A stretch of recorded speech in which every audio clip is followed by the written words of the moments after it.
सबसे पहली तो बात तो मैं ये करूंगा कि इंशाअल्लाह 2026 आफिया की रिहाई का साल है। आफिया इंशाअल्लाह 2026 में कराची एयरपोर्ट पर उतरेगी इंशाअल्लाह।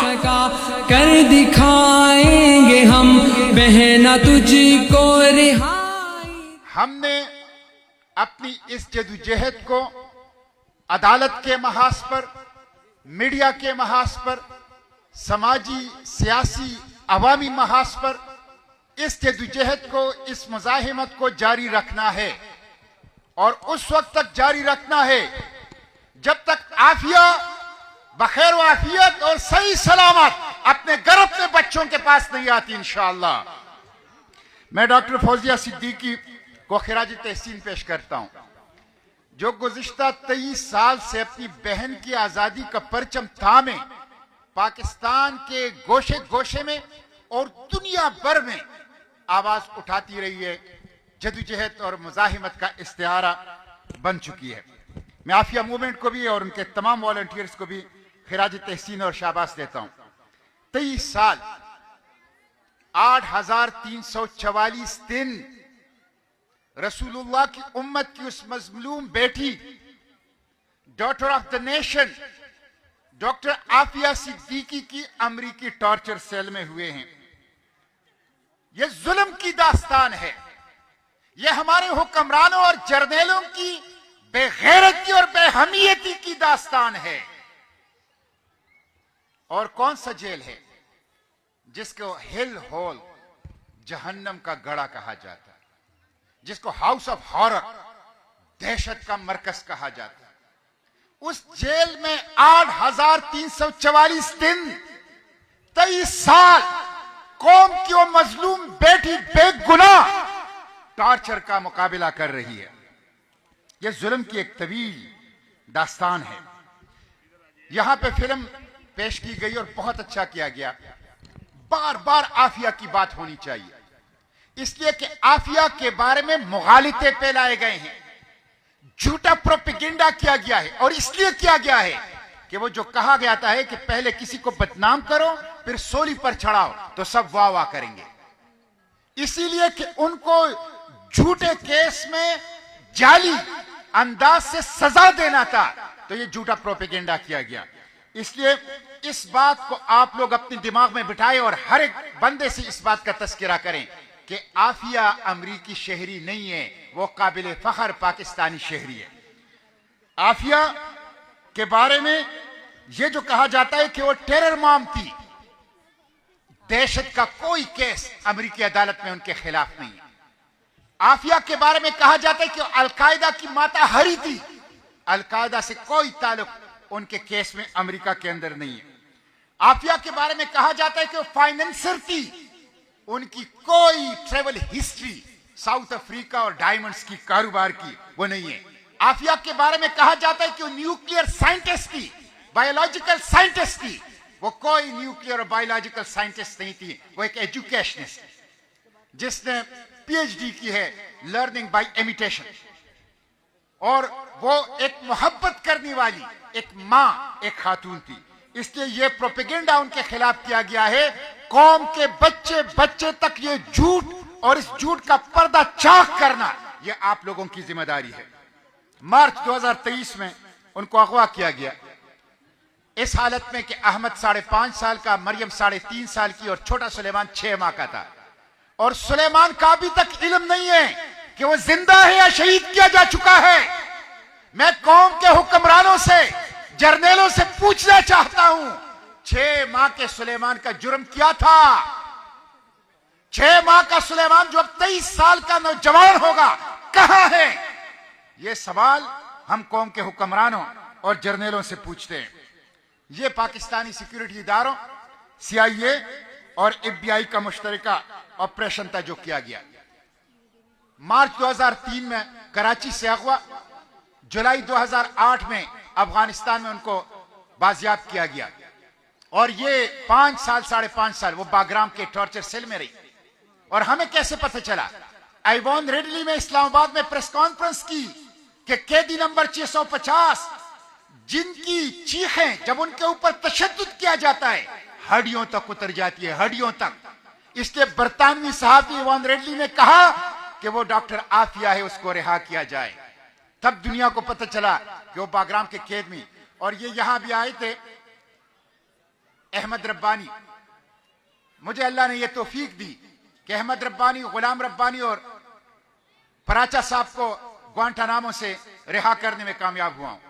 मुझे अहमद रब्बानी ने बताया कि हमारे सामने उनके ऊपर टॉर्चर किया जाता था, और डॉक्टर की मौजूदगी में। जब डॉक्टर कहता था कि ये मौत के मुंह में जाने वाली ही, फिर टॉर्चर छोड़ देते थे। उस वक्त तक उनके ऊपर टॉर्चर किया जाता था। ये वो बदतरीन जुल्म है जो डॉक्टर आफिया के साथ वो की गई है। ये इंसानियत के नाम पर दब्बा है। और आप लोग तो आफिया से मिले नहीं हैं। डॉक्टर फौजिया की मुलाकातें होती हैं, और मेरी भी मुलाकात हुई है 3.5 घंटे की। आप यकीन करें, आफिया के साथ मुलाकात के बाद में 1 हफ्ते अपने होशो हवास में नहीं रहा। जो जुल्म उनके साथ, जब आप उनके आंखों में देखते हैं, आफिया के चेहरे पर एक मासूमियत है। आफिया के आंखों में दुख का एक समंदर है। जब वो अपनी वालदा का तस्करा करती थी, जब वो अपने बच्चों का तस्करा करती थी, जब वो अपने साथ होने वाले मजालिम का तस्करा करती थी, नाकाबिल बर्दाश्त था। टेक्सास के फेडरल मेडिकल सेंटर, उस अमरीकी जेल के अंदर उनके साथ 3.5 घंटे की मुलाकात में कभी नहीं भूल सकता। इसलिए ये हुक्मरानों का वो बदतरीन जुल्म है जो कौम की इस बेटी के साथ किया गया है। आफिया का केस ये अमरीकी निजामी इंसाफ का बदतरीन जुल्म है। खुद रमज़े क्लार्क ने यह कहा है। और हमारी हुक्मरानों की बेगैरती का और दुख्तर फरोशी का, बेटियों की फिरोख की बदतरीन मिसाल है। इसलिए मैं हाफिज कुरान फील्ड मार्शल से पूछना चाहता हूं, हाफिज कुरान फील्ड मार्शल साहब, कौम की हाफिज कुरान बेटी की रिहाई अमरीकी टॉर्चर सेल से किसकी जिम्मेदारी है? हाफिज कुरान फील्ड मार्शल साहब, कौम की मजलूम हाफिज कुरान बेटी की रिहाई, उसके लिए कब हरकत में आओगे? यह सवाल कौम का हर बच्चा वो पूछता है। जब उनसे मेरी मुलाकात हुई थी अमरीकी जेल में, उन्होंने इन हालात में भी अपनी हिफ्ज को रखा है महफूज। मुझे उन्होंने सूरह मरियम सुनाई, वस्कुर फिल किताब मरियम इज़ इंतबज़त मिन अहलिहा मकानन शर्क़िय्या। जिस तरह मरियम अलैहिस्सलाम पर इम्तिहानात और आजमाइश आई हैं, उसी तरह कौम की, रसूलुल्लाह की उम्मत की इस हाफिजा कुरान बेटी इम्तिहानात और आजमाइश से गुजरी है और गुजर रही है। उन्होंने शाहनामा इस्लाम मुझे बताया, हमदुन्नात, मैंने उनको कलाम इकबाल सुनाया, और यकीन करें उनके चेहरे पर एक नूर है, एक नूर। डॉक्टर आफिया के चेहरे पर एक नूर है, और आफिया लिटमस टेस्ट है। जिस तरह इमरान शफीक एडवोकेट साहब ने कहा, जजों को बेनकाब किया, जर्नैलों को बेनकाब किया, हुक्मरानों को बेनकाब किया, पॉलिटिकल लीडरशिप को बेनकाब किया, अमेरिका को बेनकाब किया, इस्तेमारी कुव्वतों को बेनकाब किया। आफिया लिटमस टेस्ट है। मैंने उनसे पूछा, और ये मैं आपको कह रहा हूं कि मेरी बहन, पाकिस्तानी कौम के नाम आपका पैगाम क्या है? तो मुझे डॉक्टर आफिया ने बताया कि पाकिस्तान के यूथ, पाकिस्तान के नौजवानों, तलबा तालिबात, पाकिस्तान के खवातीन, पाकिस्तान के अवाम, पाकिस्तान के हुक्मरानों, पाकिस्तान के जर्नैलों, पाकिस्तान के जजों, पाकिस्तान के पार्लियामेंटेरियंस, पाकिस्तान के वकला को मेरा एक ही पैगाम पहुंचा दें कि मुझे जहन्नम के इस गड़े से निकालें। सुबह शाम बेचारी मरती है। मैं यहां पे, मेरी बहनें बैठी हैं, मेरे भाई बैठे हैं, मैं उन मजालिम को बयान नहीं कर सकता जो उनके ऊपर। मैं सिर्फ एक वाकया सुनाता हूं। मैंने उनसे कहा, मैं आपके लिए कलाम इकबाल भेजूंगा।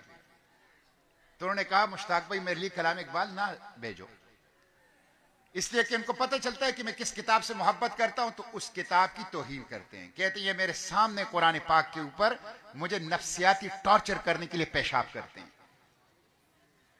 आप किसी हाफिज कुरान का तस्वर कर सकते हैं जिसके सीने में कुरान है और जिसने 23 साल टॉर्चर सेल में उस कुरान को महफूज रखा है कि वो किस अजियत और कर्ब से गुजरेगी। ये मजालिम, तो उन्होंने मुझे कहा कि कौम को ये बता दो कि मुझे जहन्नम के इस गड़े से निकालो, बदनामी जमाना जेल है। मैं आखिर में ये कहूंगा शहबाज शरीफ साहब को कि 2013 में नवाज शरीफ ने डॉक्टर आफिया के घर आकर डॉक्टर आफिया के वालदा से वादा किया था अपने इलेक्शन कैंपेन में 2013 में। उसके बाद आपकी 5 साल हुकूमत रही। उसके बाद आपने डॉक्टर आफिया के बहन डॉक्टर फौजिया से कई वादे किए। 2022-23 में फिर आपकी हुकूमत थी, अब फिर आपकी हुकूमत है, फिर आपने वादे किए हैं। आप लोग डॉक्टर आफिया के ऊपर सियासत तो करते हो, झूठे वादे करते हो, लेकिन आफिया की रिहाई के लिए जब कोई इकदाम उठाने की बात आती है तो झूठ और धोखा और फिर फ्रॉड करते हो, मुजरिम हो। ये आफिया के मुजरिम हैं और आफिया के मुजरिम दुनिया और आखिरत में रसवा भी होंगे और सजा से भी नहीं बच सकेंगे। इसलिए डॉक्टर आफिया की रिहाई की चाबी वाशिंगटन में नहीं है।